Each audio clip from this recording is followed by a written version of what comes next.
अब बात यहां आती है, साहेब के दरबार में कमी काहे की ना, अंसा मौज नहीं पावता है तेरी चूक चाकरी मां। इस सच्चे दरबार में कबीर परमात्मा की शरण में कमी काहे की ना, किसी प्रकार का भी अभाव आपको नहीं रहेगा जो आपके लिए आवश्यक होगा। और आप जी को वो प्राप्त नहीं हो पा रहा है, परमात्मा आप पर रजा नहीं बख्श रहे हैं, तो आपकी चूक चाकरी में, आपकी कोई सेवा में, आपकी श्रद्धा में कोई चूक है, उसको सेट करो और फिर देखना कैसे। कई भोले व्यक्ति क्या कहते हैं जी, आपने जोत बोला था, मैंने जोत भी चढ़ा दी। आप जी ने पाठ के लिए कहा था, मैंने पाठ भी करा दिया, और मुझे कुछ भी लाभ नहीं हुआ। पुण्यात्माओं, ये तो हो नहीं सकता कि कुछ भी लाभ ना हो। ये तो वो कहेगा तो भी हम नहीं मान सकते। उसके कारण ये हो सकता है कि उसमें कोई मर्यादाहीनता हो, वो दूसरी बात है। फिर भी आप जी ने जैसे परमात्मा की साधना शुरू की है, कई भक्त कहते हैं हमने सतनाम भी प्राप्त हो गया है, हमने 8-9 महीने भक्ति करते भी हो गए हैं, कोई विशेष सा लाभ नहीं महसूस हो रहा। तो पुण्यात्माओं, अभी आपको बता, धीरे धीरे रे मना धीरे सब कुछ हो, माली सींचे 100 गड़ा समय आए फल हो। और दूसरी बात यह है,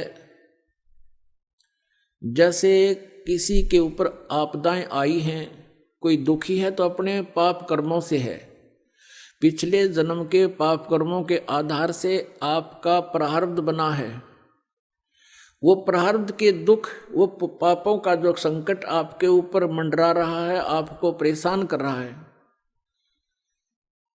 तो उसके लिए आपको ये साधना बताई गई है, भक्ति प्रारंभ कीजिए, आप करते रहिए। जितनी भक्ति, दान, धर्म, सेवा और ये आप बढ़ाते चले जाओगे, उतना ही आपको राहत मिलती चली जाएगी। अब अनजान व्यक्ति ही ऐसी बात कर सकता है, जैसे सर्दी के मौसम में उसने कंबल ओढ़ रखा है, कंबल दे दिया गया उसको, उसने कंबल ओढ़ लिया। सर्दी से निवारण के तरीके बताए हैं कि स्वेटर पहन लो, स्वेटर से भी सर्दी फिर भी महसूस हो रही है तो जर्सी पहन लो, जर्सी से भी महसूस हो रही है तो फिर कंबल ओढ़ लो। तो पुण्यात्माओं, यदि फिर भी सर्दी महसूस हो रही है तो रात्रि के समय भाई रजाई भी जोड़नी पड़ेगी, रजाई भी डाल लो, तभी जान बचेगी। और कोई ये कहे कि आपने कहा था मैंने स्वेटर भी पहन ली, आपने कहा मैंने जर्सी भी पहन ली, आपके कहे से मैंने कंबल भी ओढ़ लिया, मुझे सर्दी लग रही है, मैं तो मैं ही रखूंगा ये सब साधना, ये कंबल जर्सी सब फेंक दूंगा। तो ये बातें महामूर्ख कर सकता है या किसी ने नशा कर रखा हो। तो ऐसी स्थिति है उस व्यक्ति की जो ये कहता है कि आप जी ने ये साधना बताई, मैं उसको भी कर रहा हूँ, ये भी बताई उसको भी कर रहा हूँ, और अभी भी मुझे पूर्ण लाभ प्राप्त नहीं हो पा रहा।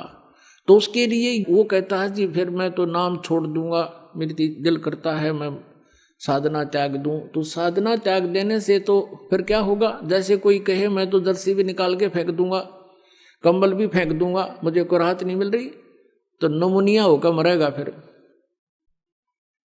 उसका ये कोई तरीका है उसको उतार के फेंक दूं, उसका तरीका है कि और एक कंबल और जोड़, बल्कि इसी तरीके से जान बचेगी। यानी भक्ति, आप अपने मंत्र का जाप और जितना भी ये हवन आदि के लिए, ज्योति के लिए जो भी आप कर सकते हो, सामर्थ्य अनुसार इसको बढ़ाते चले जाओ, इसी से आपका जीवन सुरक्षित होगा।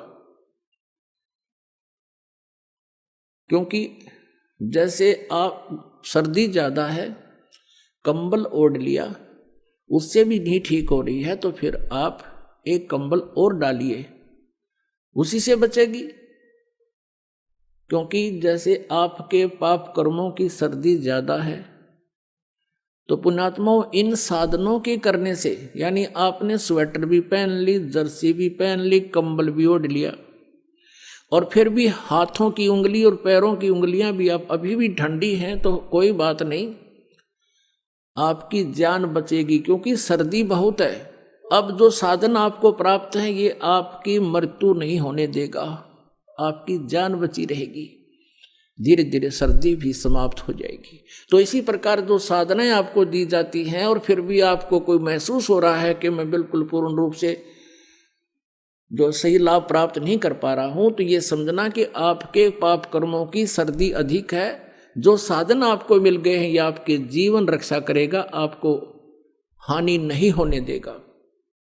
आप डरे हुए हो, आप बहुत आपदाओं से पीड़ित हो, बहुत बुरी तरह सताए हुए हो, आपको थोड़ी सी भी सर्दी, वो कर्म की जो दंड है वो अधिक महसूस होता रहेगा, लेकिन अब परमात्मा आपके भी और आपके परिवार के जीवन की रक्षा करेगा, और ये बुरे संस्कार थोड़ा बहुत प्रभाव रखेंगे, कोई दिक्कत नहीं, आपको हानि नहीं होने देगा। अब जैसे एक कारण तो ये होता है, परमात्मा ये चाहते हैं कि यदि यू आज सुखी कर दिया,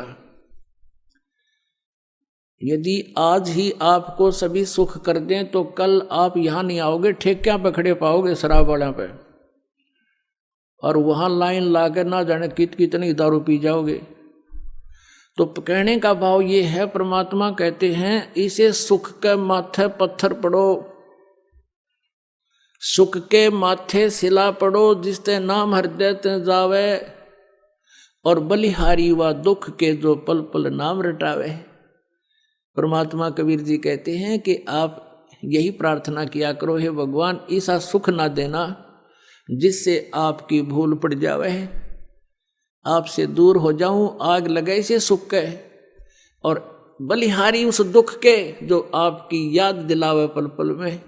तो इतना कष्ट भी अनिवार्य ही होगा, वही परमात्मा आप पर बनाए रखेगा, और आप यदि भगवान से दूर होगे तो फिर वो सारा ही कष्ट आ जाएगा, बहुत हानि हो जाएगी। तो इस प्रकार इस परमात्मा की तत्व ज्ञान को समझकर आप जी ने अपने इस उद्देश्य को पूरा करना है, यानी ये हॉस्पिटल जो है जन्म और मृत्यु के रोग को काटने वाला है। जब तक ये रोग आपका नहीं कटेगा, आपको सुख प्राप्ति नहीं हो सकती।